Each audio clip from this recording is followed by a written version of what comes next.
Good morning, everyone. Pat Santoso once again. We just have a few people coming in here and getting settled in the meeting room here at DRA, so we'll get going in just a minute.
All right, good morning, everyone. You have Pat Santoso from Axiomatic and Linda Kennedy, the Equalization Manager from the Department of Revenue.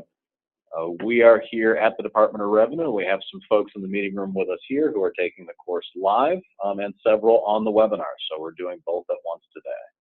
We're going to start off today with Linda Kennedy's presentation on the theory of equalization. That'll be about half an hour, and then we'll switch over and I'll talk about how to do everything in the system. So sit back and relax and enjoy the training, and I'll turn it over to Linda Kennedy. Good morning. For anybody who doesn't know me, I've been doing this for over 30 years. And what I'm going to be talking about this morning, and I promise it will be sweet, this is not a long-winded speech, it will just feel like that, is a brief description of Enhanced equalization process and the steps and timeline for providing information to the DRA, and then it will go over to Pat for the actual technical how to use the system. What is equalization? It is the process by which the DRA makes adjustments to the municipality's locally assessed values to calculate the estimated 100% value of the municipality. This is done in all 50 states. They may have different processes, but the goal is the same. And why do we need to use equalized values versus assessed values? Because it's imperative when assessing property taxes or reimbursements shared with other municipalities like the county or the statewide education tax, that values bear the same relationship to total market value. All municipalities do not assess their properties at 100% of market value, and thus they would be required to pay more or less than their fair share if assessed values were used. Due to the ever-changing real estate market, it would be almost impossible for municipalities to remain at 100% annually unless a revaluation was done or some kind of appraisal update was performed. And that's especially true, for instance, this past year. We're seeing increased values, but we're also seeing a lot of new value from new construction and a lot of new condos, a lot of new everything for 2017.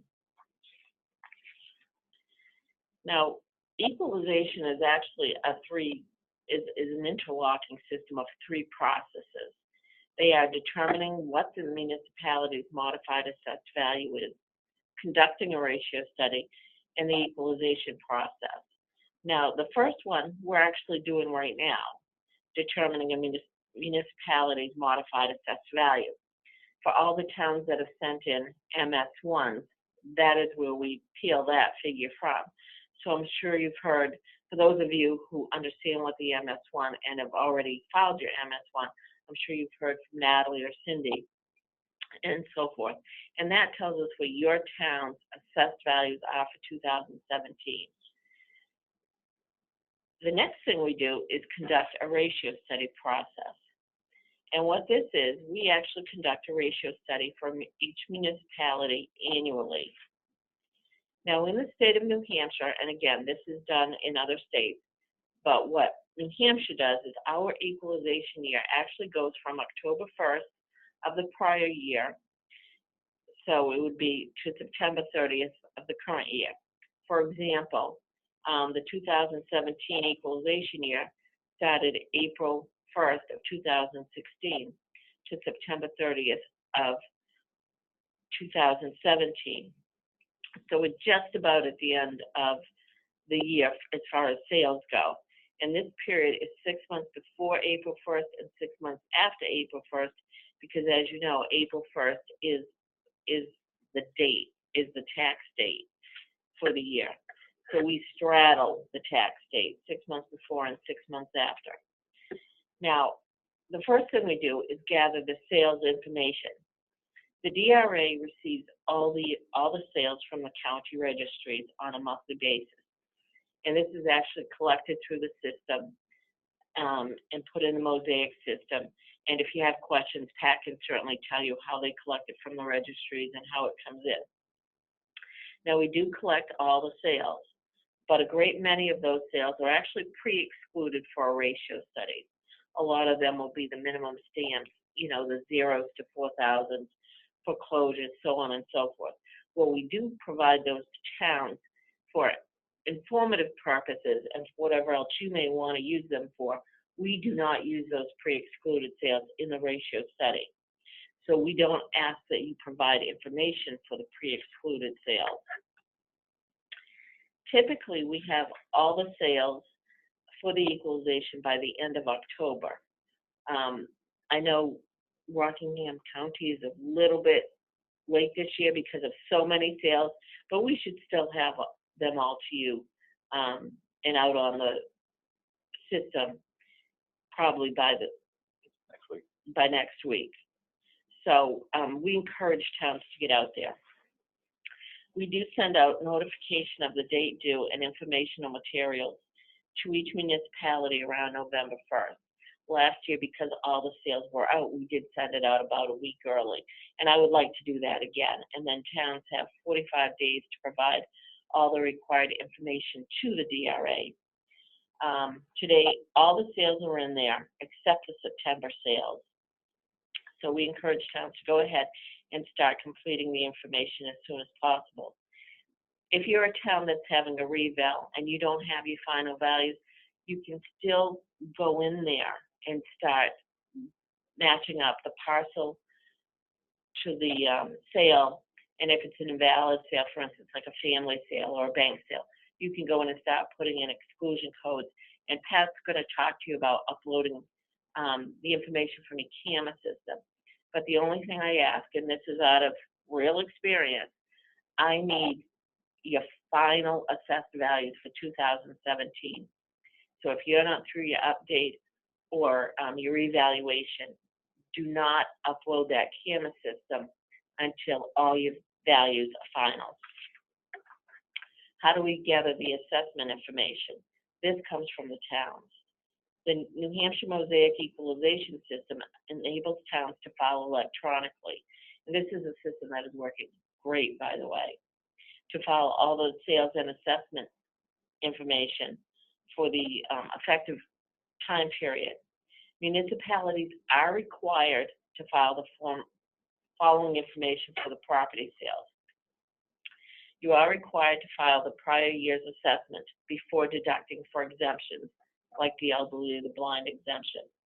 You're required to file, to provide the current year's assessment. That's after your revals and updates are done. If the property is in current use, you need to tell us and to fill out the correct space. Explanation of the change in assessment between the prior and the current year.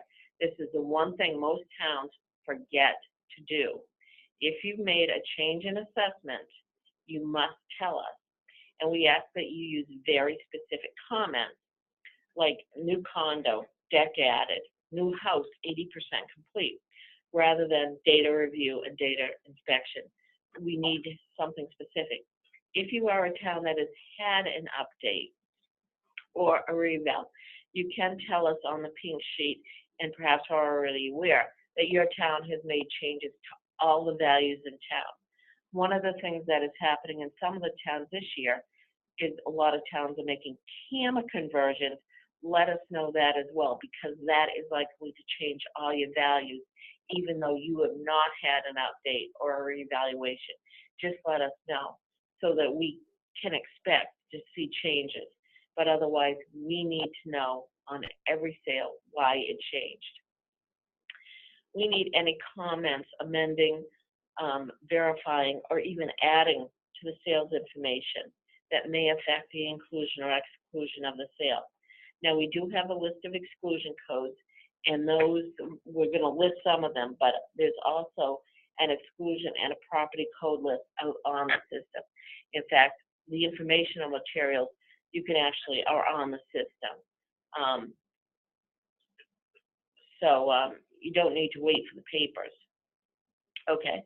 We also ask that you look at the area, number of acres or square feet of a parcel, because I want to make sure that you're not assessing 2 acres and the sale was for half an acre. The number of parcels. If there are a number of parcels, multiple parcel sale, we ask that you provide multiple assessments.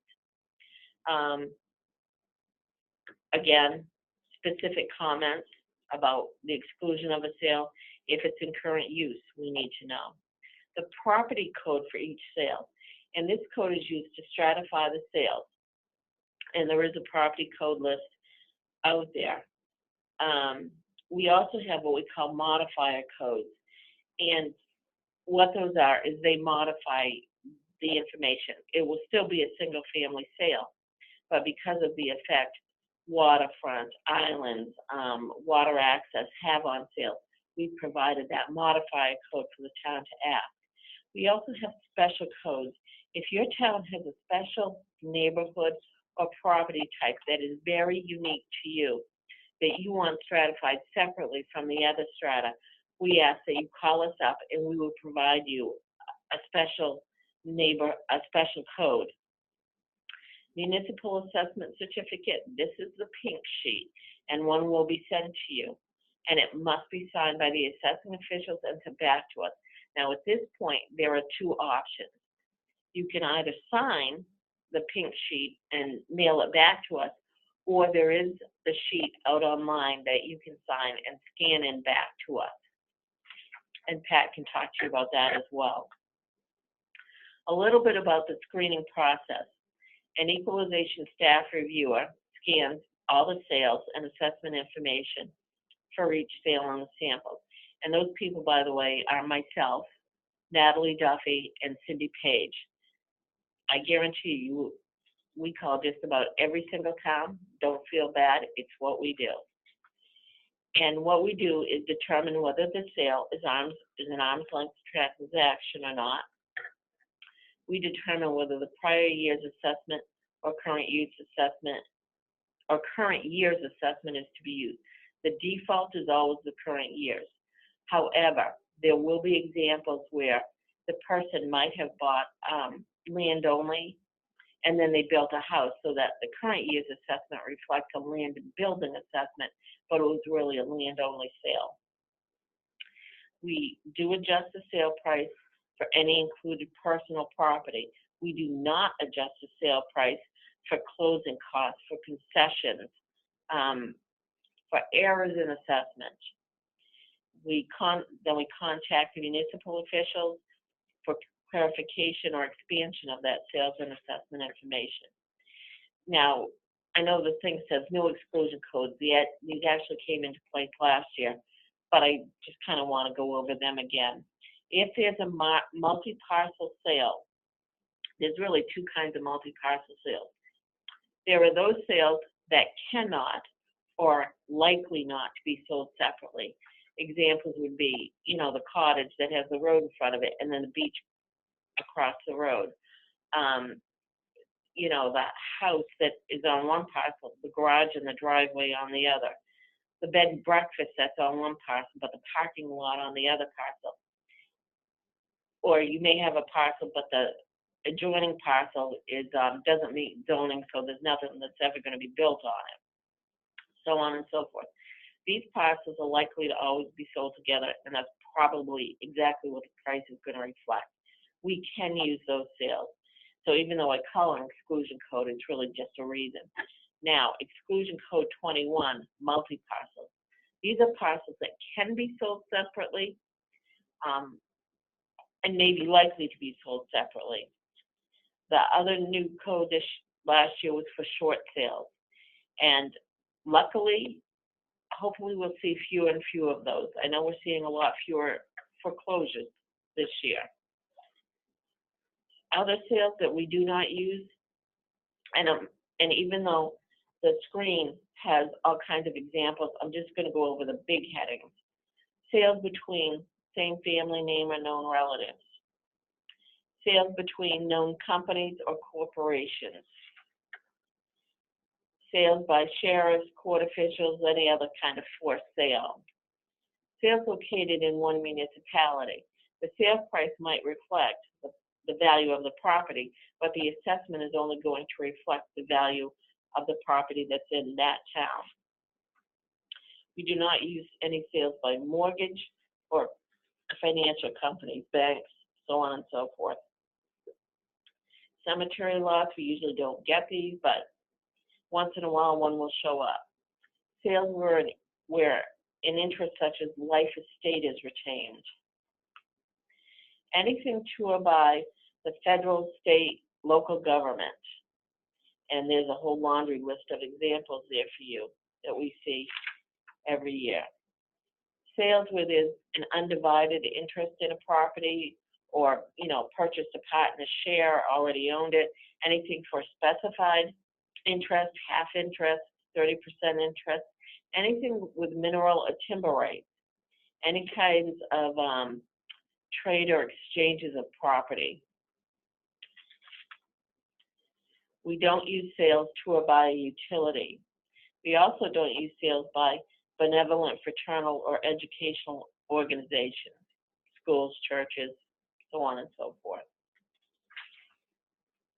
We do not use sales to or by administrators, executors, guardians, receivers, or trustees. And when I say this, I'm talking about fiduciary deeds only. Trust sales, a lot of people have put their property in trust, and they can buy and sell property like anybody else. So this particular one is strictly for those where probate court was involved, where there's usually a fiduciary interest involved. We do not use sales where the seller actually retains possession for more than 1 year, or perhaps the contract was made for the sale price quite a while before the deed was recorded or the property actually transferred. We don't use sales where the purpose of the transfer was for anything other than a warranty or a quitclaim deed, for instance, a sheriff's deed or a foreclosure deed or a fiduciary deed. We do not use sales where there is market value due to grantor misrepresentation or grantee bias. You thought you bought 20 acres. You found out you got 12. Or an abutter sale where you just had to have that piece of property. And the example I always use, and it's a real one, is the New Hampshire Speedway in Loudon. They paid an enormous amount of money for abutting property for the campgrounds. Nobody else would have ever paid that money, so clearly those are sales we don't use. Any property that's in current use or conservation restriction assessment. Now, we will go back and use those sales if you have the ad valorem, if we do not have 20 valid sales for you. That's why we still require that you provide the information for us. Sales involving any kind of time sharing or quarter shares, any sales that are to clear property or to correct property title, anything involving a boundary line adjustment between grantor and grantee, easements or right-of-ways, anything including non-taxable or personal property. We will adjust for personal property up to a certain amount. For instance, if it's residential property, we will adjust for 5% of the sale, up to 5% of the sale price, if we know the correct figure to adjust for. If somebody just says includes personal property, that doesn't tell me anything. We need to have, as good an information as you can provide. For commercial property, we can adjust up to 25% for that. Multi-parcel sales, again, we did talk about that. I just like to reiterate it because this is probably one of the questions you'll get back all the time.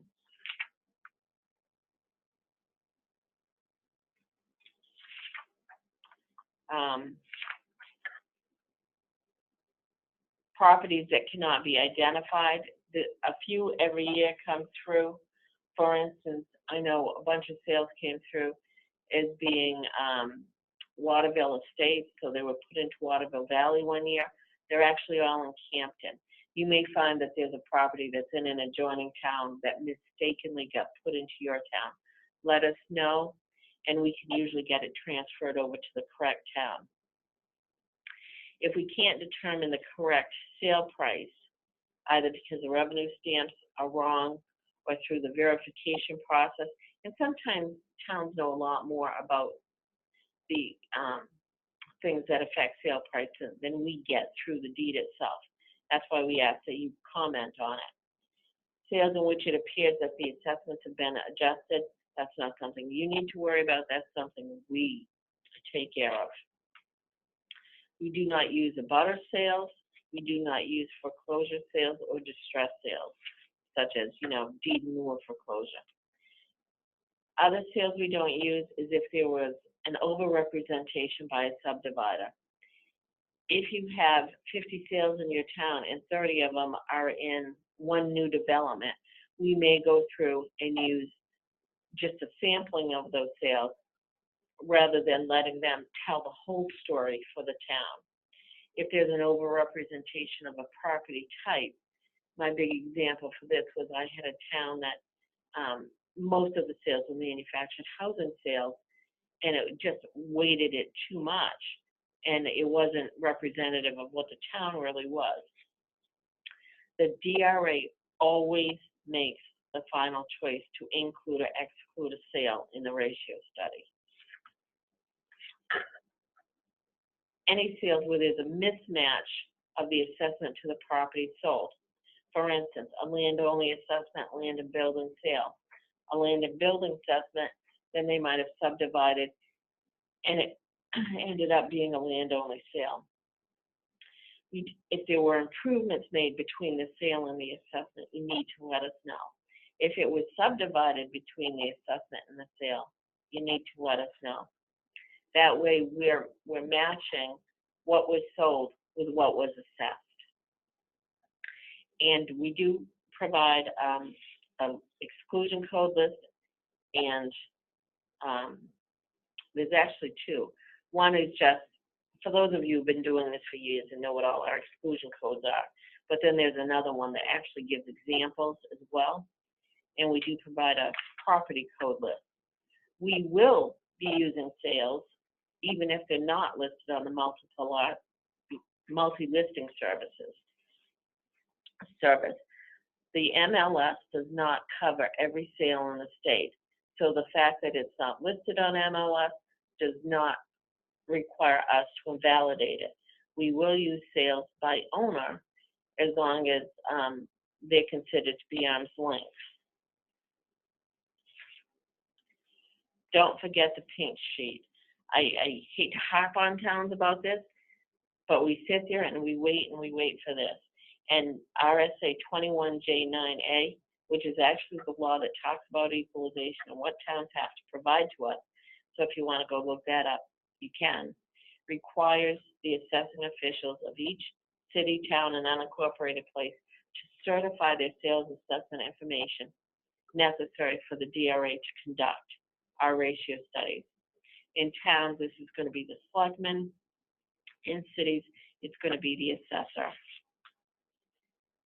And we've provided here our website, which probably many of you already know. And to get to a lot of my reports, you would go to the municipal and property icon, then go to property, then go to equalization. Now, the most recent code list for 2017 would be under 17. But if you go under 16, you'll find all of last year's equalization surveys, our tables by counties, all the other reports that we've put up. If you're a town that's interested in what all towns have for veterans exemption, all of that is out there for your use. And I'm going to turn this over to Pat, and I hope I didn't speak too fast. And I'll be glad to answer any questions or go over anything you didn't hear the first time. All right, I've unmuted all the lines. Do we have any questions for Linda before we switch over?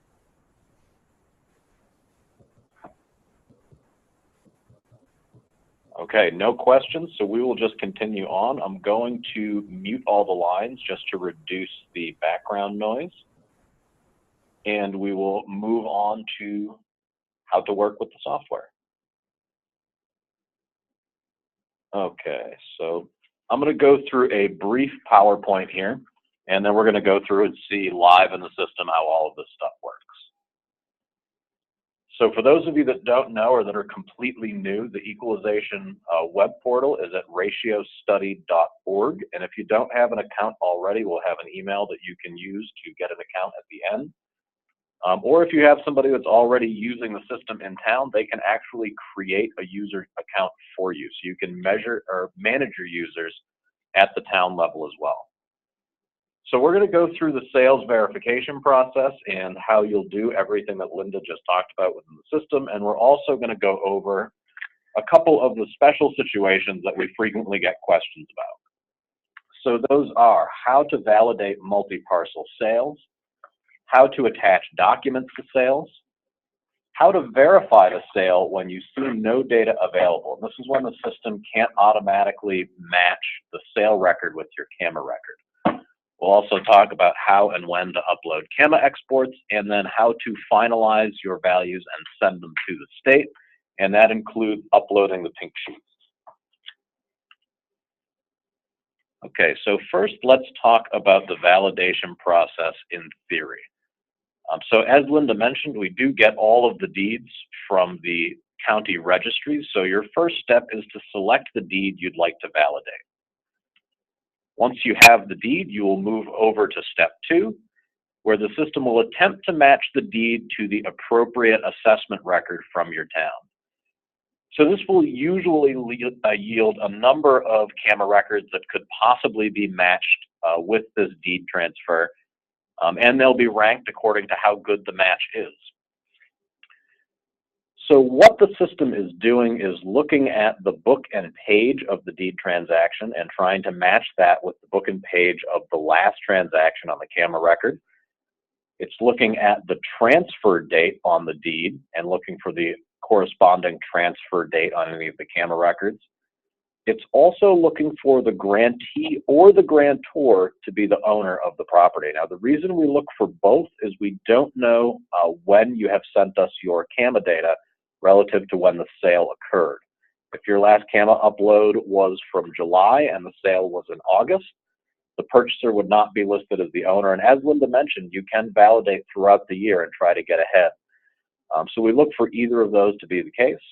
And the last 3 items we look for is if the PA-34 was filed, does the address on the PA-34 match an address in your CAMA database? Does the map and lot match, which is a lot less likely that they put that in correctly? And if they e-filed the form, did their e-file submission include the GIS ID, which can directly link the PA-34 to your CAMA? So we're looking for any of those things to match up and then giving you a list of possible property matches on this step 2. Now, your job on step 2 is to pick the correct property or properties, we can handle multiple property transfers, and bring that over to step 3, verifying the information. The good news here is a lot of the stuff that you are required to provide by statute, we already have from you. So the assessment, both current and prior year, we actually gather that from the CAMA export that you provide. The sale price we back calculate from the real estate transfer tax that was paid. The land use code and the class code, we get that from your CAMA database as well. Whether or not it's waterfront, that's your modifier codes. A lot of times we get that. Sometimes you'll have to set that yourself. Then you can provide your sales notes, select the appropriate exclusion code if it's not an arm's length transaction, and attach any documentation that might be relevant, usually to why the sale is being excluded, or why the value of the property doesn't represent, the assessed value doesn't represent the sale price because of new construction or what have you. You can attach documentation for that as well. I'm not going to go through exclusions because Linda already did, so we're going to get right past that. And let's get straight into the software. So this is having logged into the equalization system, and this is our demonstration server, so this is not really the town of Ackworth, this is just demonstration data. I want to first go over what the system looks like. So you'll notice you have a lot of high-level tabs up here, verify questions, ratio study. These all correspond to the system menus on the left here. So if you're curious what's in the verify tab, it tells you right here, this is where you verify sales and link them to CAMA records. So clicking the continue button here, I think I might have timed out. Bear with me for 1 second. Let it sit here the whole time.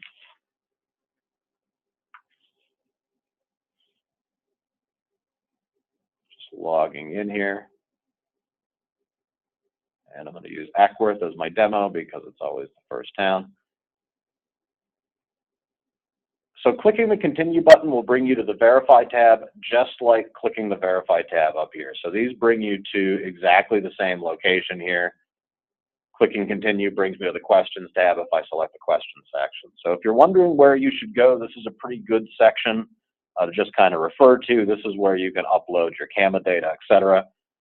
On the right-hand side of the screen here, this is your dashboard. So this is where you'll see the total sales that you have, the total number of sales that you have verified, in this case 3, and then we have this progress meter here. We have verified 3 of the 15 sales available, so you can kind of see where you're at in terms of completing the process.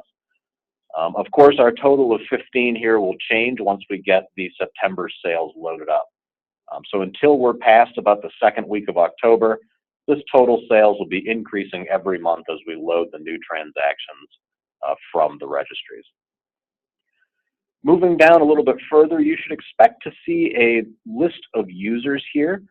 You'll see whoever you are will be listed here. You'll see your DRA field staff representative. You'll see any contract assessors that have access to your town. And this last activity date is not the last time they were active in your town, it's just the last time that they have logged in. A couple more general things to take note of. If we have anybody that works in multiple towns, whether a contract assessor or you're just employed by multiple municipalities, we can grant you permission to multiple towns on a single login. So if you do need to have access to many towns because you do equalization for a number of them, we can add that to your login. We just need an email from the administrator in that town saying that you should have access to their town. A couple more general things that I want to point out before we get into verifying the sales. New for this year, the filing of your MS1 that Linda was mentioning is now within the equalization portal. So we have the MS1 tab right here. This is your summary of assessment for the entire town. That is covered in a separate training, but just be aware that's in the system as well. And I also want to just briefly show you the real estate transfer tax tab, which lets you do statewide sales searches and view PA34s statewide and for previous years. So we'll just go over to that for just a moment.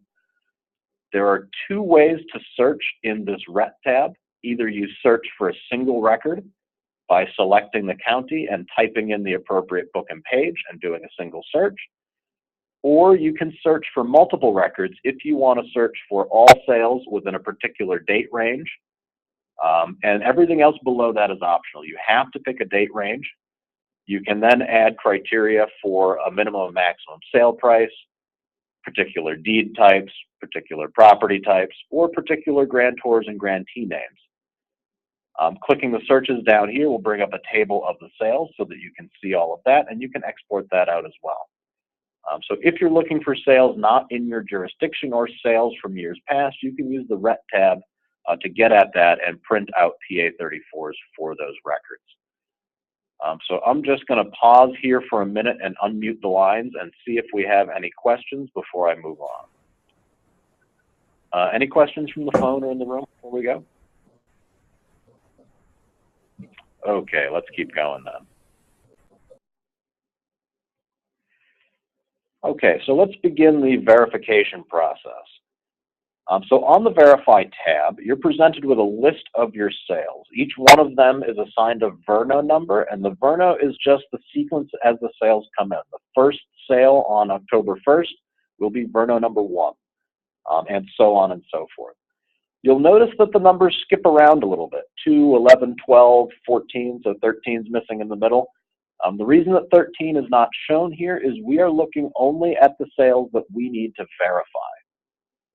So this is not a queue of all of the sales. This is not including the pre-excluded sales. So if I switch over to show only pre-excluded, now I see all of those Vernos that were missing. These are our pre-excluded sales. And you can see the calculated sale price, $26,650, is the sale price that's calculated from a $40 stamp, which is the minimum stamp. And a lot of these have 0, meaning there was no tax stamp, there was no tax paid at all.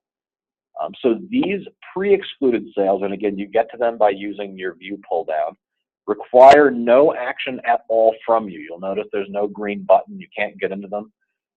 If you do take a look at these sales and you see a sale here that you think should be included, you can contact DRA or support@axiomnh.com and request that this be turned over to you so you can verify it.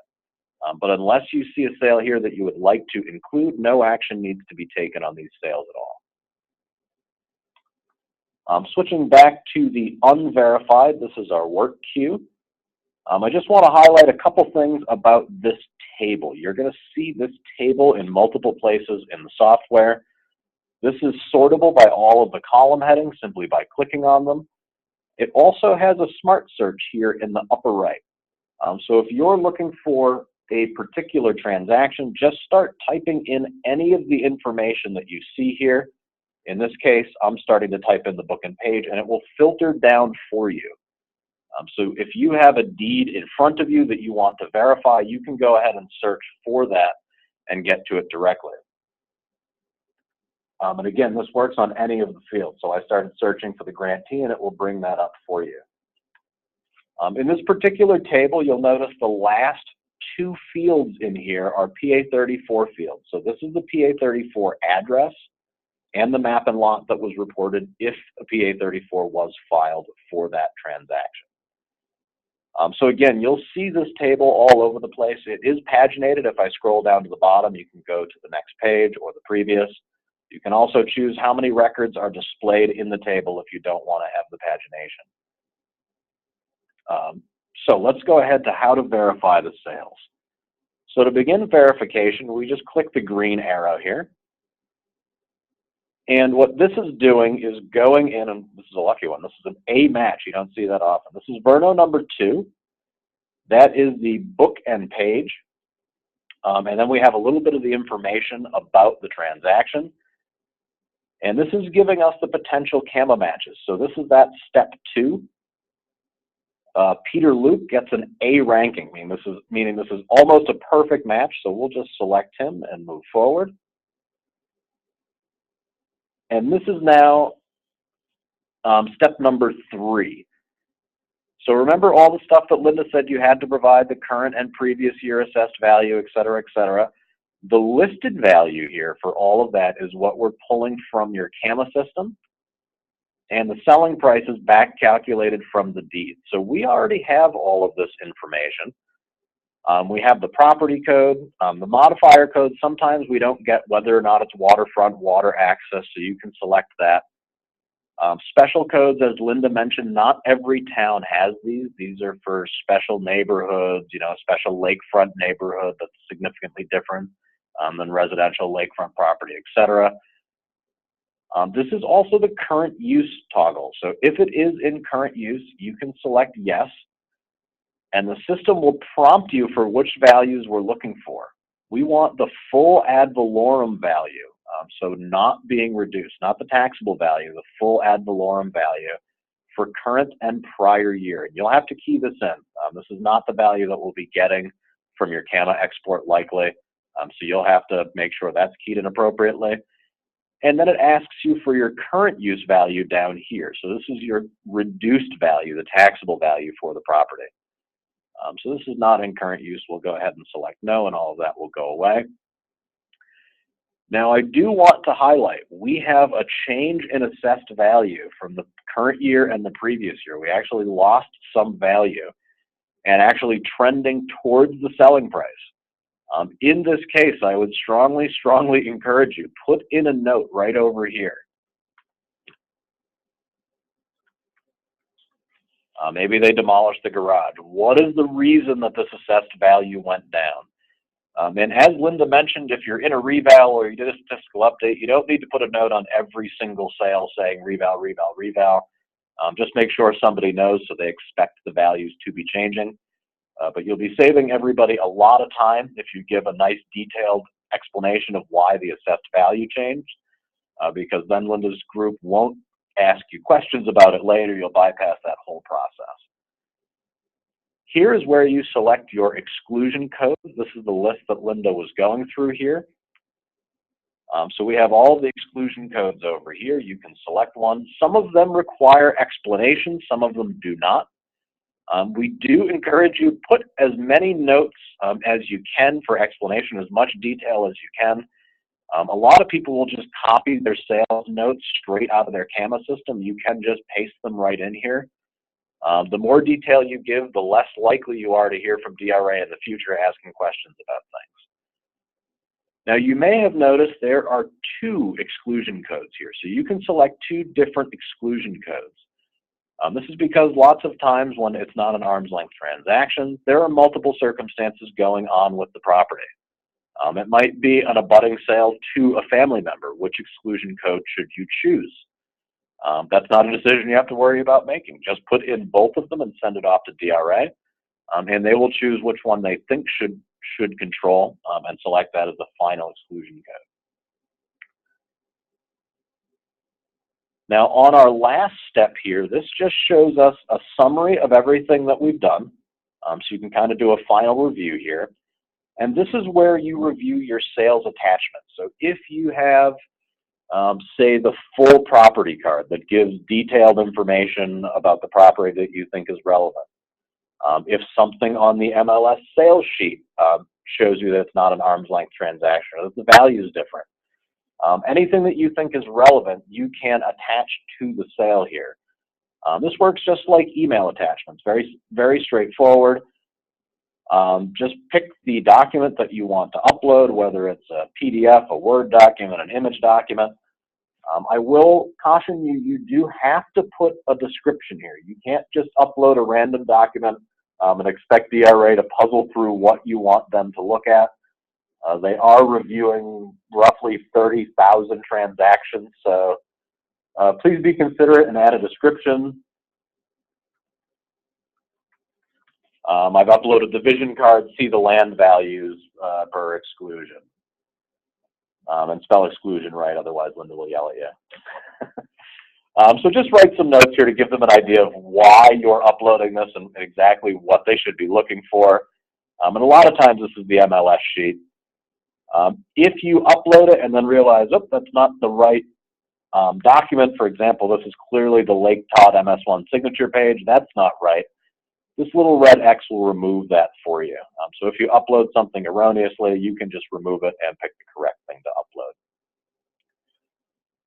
So finishing this, that completes your validation process. Now, I took an exorbitant amount of time to go through that. So let's walk through one or two at a more normal pace. You guys won't spend that much So first we select the sale that we want to validate here. We've got the information about the sale. In this case, it has two possible matches. You'll notice the rank is D and E, not very high letter grades, but this is basically the same letter grading you had in elementary school, A through F, with E thrown in there for completion. If you have that A rank, that means it's very good. We're pretty locked in. But basically, the higher the rank, the more certain we are that that is the correct transaction. You'll also notice we have the PA34 report is available to us here because one was filed. Part of the reason why we have a little bit more information and a better match. So in this case, this was an e-filed PA34, so we're seeing a data recreation of the PA34 here. You can view it in here. You can also export it to Excel, PDF, or Word. If you'd like to print it, I recommend PDF. That's the quickest way to get it out to print. So we'll just pick the correct property here, and you'll see the PA34 address, 570 Cold, is pulling up as the address of the property. So that's why we're getting a pretty decent match here. Looking at all of this now, our values are pretty different. So you're going to want to explain that value difference. The selling price is also pretty low, so this is likely going to be excluded. Check out the PA34 for possible reasons why it might be excluded. It has a whole section on circumstances that might mean the transaction is not arm's length. Now I'm going to click Save and Next Sale, which is probably what you're going to do most of the time if you don't have an attachment. That's just going to grab the next Verno in the list and bring you straight to this second step. So that'll save you a number of clicks. We're on step 2 here. I want to show you how to do multi-property sales. So if this Verno 14 transacted multiple parcels, select the appropriate parcels and just click Add Selected Records to Sale. So now we have 3 records down here. If you look at this and say, oh boy, I didn't mean that middle one, just click the red X and it will remove that. Now we only have the 2 properties attached. Moving forward to the next step, it's automatically going to sum up your assessed values for those 2 properties. And you'll see that it says sum here. Occasionally folks will mistakenly attach 2 properties to a sale and then get to this step and say, boy, this is clearly not right. My $300,000 property, $100,000 sale. Looking at that sum will let you know there are multiple properties associated with this. If you do this erroneously, you can just click the back button and remove one of them from the deed. Now if we go forward, this again looks a little bit better, matched a little closer. Again, we have a change in assessed value. Make sure you explain that if this isn't a reval. And you can do your PA34 report here as well to look for any reasons why you might want to exclude this. So I'm going to stay on this sale and I'm going to show you how to deal with the no data available. This doesn't happen very often, but it does happen occasionally. You will get to this step and seemingly be completely stuck. You'll get here, there'll be no sales to pick. You try to click next, it'll yell at you and say you must pick a sale. And you'll go, but there's no camera records to pick here, and you're seemingly completely stuck. So the reason this happens most often is if the property transacted multiple times in one equalization year. So say in November, I buy the property. Then in March, Linda buys the property from me. Then in April, somebody else buys it. And we're now looking at the CAMA that you uploaded over the summer, which is going to have the 3rd purchaser as the owner, and the sale from November, which has Linda and I as the grantor and the grantee. And neither one of us are associated with this property anymore. This was many transactions ago. So the CAMA export gives us the owner, the mailing address, the property address, and the last transaction. So if you're multiple transactions ago, the system sometimes gets lost. You can fix the situation though. We have this override search here on the top. So what I usually do, and I'm not overly familiar with Ackworth, Grout Hill's a real road, okay. Your job is to figure out where should this really go. this book and page, what property is it transacting? And this is the same case if none of the properties in this table are correct for the sale. You can use this override search, and I just do the street name only. So I'm going to do Grout.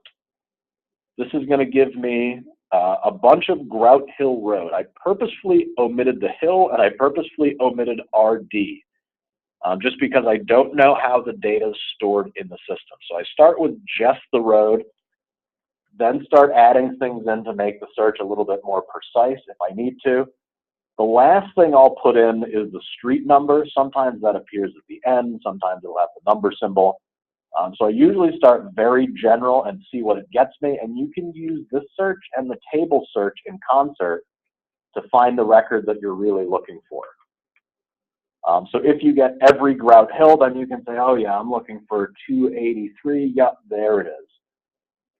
So that's how you get past that particular scenario. Just use your override search, and I always just do address,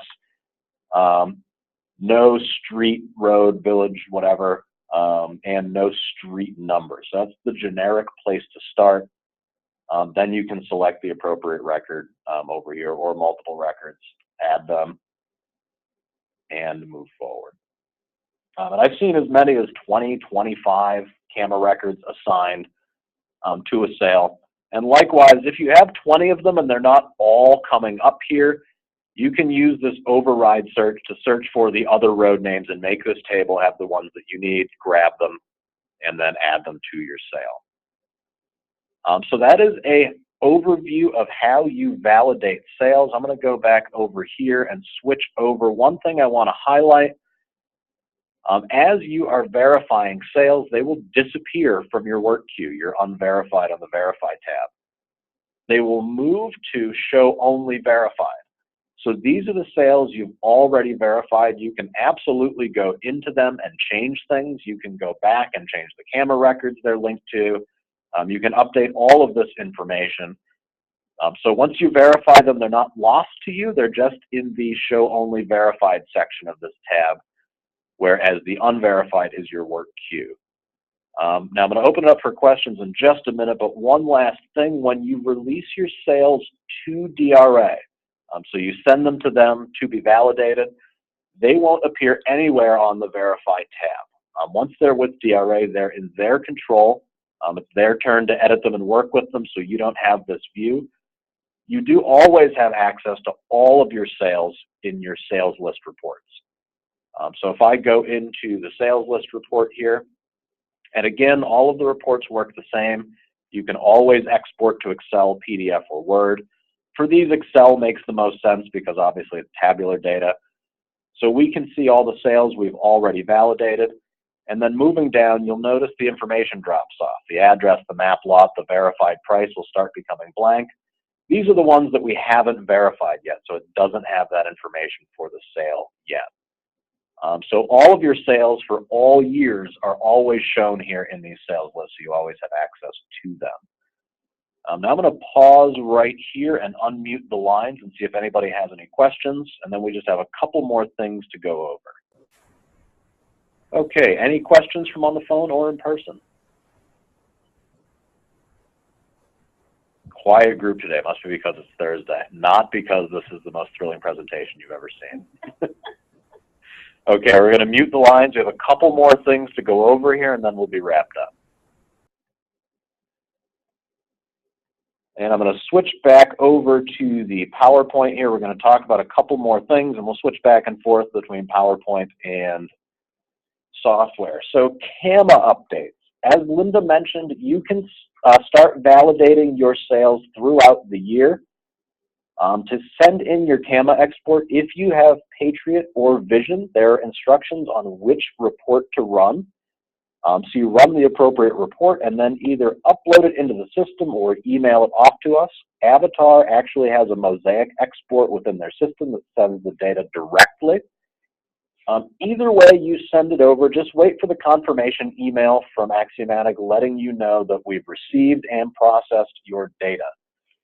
We do check all of the data manually. Sometimes we get incomplete data sets or sometimes it gets jumbled on the way out. So we do do some QA, QC checking before we upload it into the system to make sure that the data is good. Now, you can send us CAMA exports throughout the year. Probably the best workflow is if you're going to go in and validate sales, send us a CAMA export before you go in. This will make the step 2 match go easiest. The reason being is you'll likely have already entered the sales, so we'll have that book and page match from your CAMA system, and you'll get really good matches on step 2. If you're several months out of date on your CAMA and you're trying to match the sales, that step 2 will be a lot harder for you. The matches won't be as good. So you can send CAMA exports throughout the year, but as Linda mentioned, it's critical that once you're done for the year, once you finalize your MS1, your values are set, send us that last cut of your CAMA database. Let us know that it's your final values, and we will update all of the sales that you've already valued, or already validated, excuse me, to have those final assessed values. So as you're validating throughout the year, don't worry about the assessed value. We understand they're not finalized yet. Just make sure you get us that final CAMA export before you release your sales, and we'll go ahead and do all of the updates, and then you'll be all set. So let me just show you here in the software where you would upload your CAMA data. And again, you can send it off via email as well. I know you've all gotten email solicitations for your CAMA data. It's actually in the Utilities tab, which you can find out just by reading these little explanations here. This is where you upload your CAMA data exports. So if we go in, upload CAMA data, click Continue. It asks you if these are your final values for the year. If they are, click Yes. That will let us know this is the last export we can expect from you, and we'll update all of your values. Then simply, just like an email attachment, select the file from your CAMA export that you just exported, upload it, and that will notify us that you have an upload. We'll process it and email you. So pretty straightforward on the CAMA upload process. And there are instructions on how to do this in Patriot. And Patriot is the bankers and trades export. And in Vision, we have a particular WRP file that just runs the data out for you. Sales questions. This is a little bit further down the line. This is when DRA is reviewing your sales. And particularly if you gave no explanation as to why the value changed and you do not have an update or a reval going on, you will get questions. You'll be notified via email that you have questions waiting for you. Sometimes this goes to the spam box. It is a system email, so check your spam box or log in periodically to see if you do have questions. And the questions are simply a message board. The important thing about the questions is once you have answered all of them, just click Complete and Return to State. And that will let the state know that you are done with the questions. Send all of the sales back over to them, and then they will check to see if you've answered them to their satisfaction. So let's take a quick look at questions, excuse me. I don't want to belabor it because this will be a little bit later in the process. So we'll click Continue on the Questions tab. I have one question. It's regarding Verno 2. It gives you the book and page, the date and time of the question. If I open this up, my question from this morning, you see I was doing some last minute prep here 2 minutes before we began. Why did the assessment change this year? So this is the question you'll get if you don't explain it. You can click Add a Reply.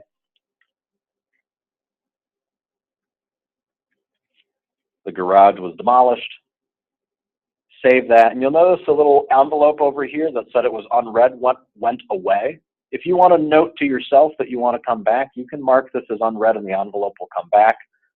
You likely won't only have one question. You'll probably have a couple of them. So if I open this up, you can reply back if you have more information, and the state can reply. So sometimes you'll get a conversation going on here. It's all date and time stamped and saved with the sale record in perpetuity.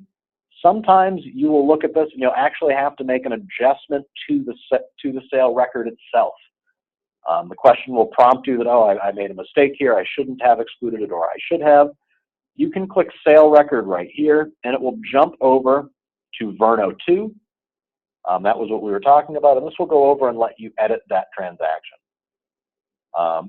So when the questions come back to you, so do the sales. They go back into your control so you can update them as you need to address the questions.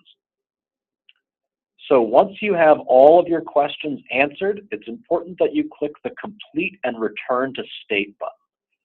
So what this does is sends all of your sales back over to the state and sends them a notification that you're ready for them to review their the questions. We have a pending status over here. That means DRA has not looked at the questions yet. Once they have, this will change to complete if the question is completely resolved. So you can log in periodically and see if all of your questions are complete. That will let you know that DRA has reviewed them, the answers are okay, and they're all set. So just a couple more topics here on how to finish up for the year, and then we'll open it up for questions one last time.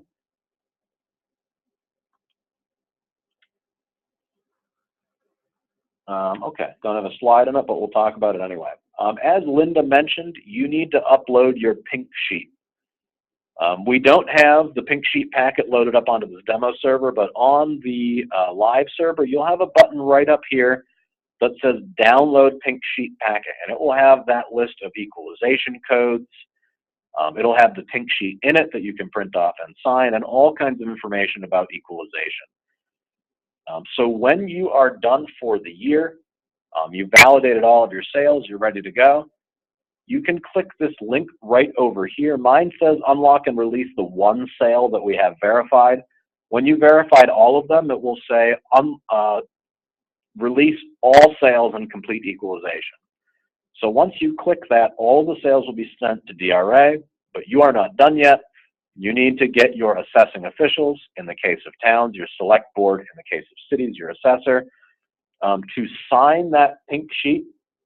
And if you're wondering why it's not e-file, it's because it's a board of multiple people and you only have one person logged into the system. So we do need everybody's signature on the board.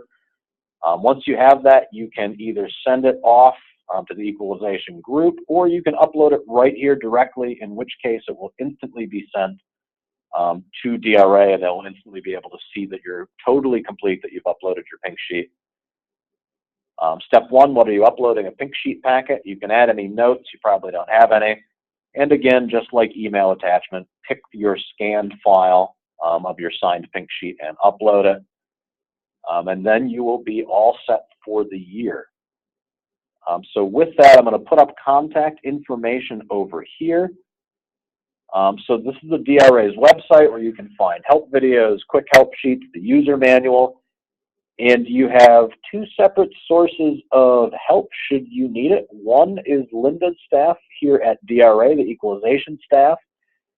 Contact them if you have procedural questions about equalization. You don't know whether to include or exclude a sale. What do you do for that mobile home that was demolished? All of that type of stuff. Feel free to contact DRA for information about that. If you have technical support, you cannot log into the system, you get stuck, you know what you want to do, but you can't figure out how to do it, that would be the Axiomatic Tech Support Team. And the email is right there.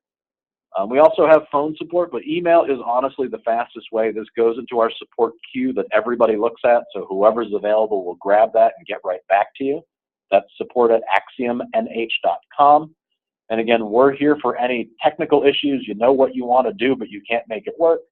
And the DRA team is for more procedural and legal issues if you don't know what you should be doing for a particular situation. So I will leave this up so you can take down this contact info. And I'm going to go ahead and unmute the lines to see if you guys have any questions. Okay, lines are unmuted. Any questions? Stunned silence. Everybody's so excited to get started. Okay, well, that is all that we have prepared for the training today. I thank you all for attending, and feel free to reach out if you have any questions once you get started. We prefer to hear from you after you've been puzzled for a few minutes, not after you're furious after 2 hours, so don't hesitate to reach out. All right, thanks, everybody. Oh, I think I might have a chat question here. Let me just see. Yep, I do have one question. The question is, if the final CAMA data was not uploaded before sales were released to DRA, can it still be done? Yes. Yep, even if your sales are released, you can send us that final CAMA data export and we can update those values for you. Yep, any other questions? And feel free to put them in the chat as well.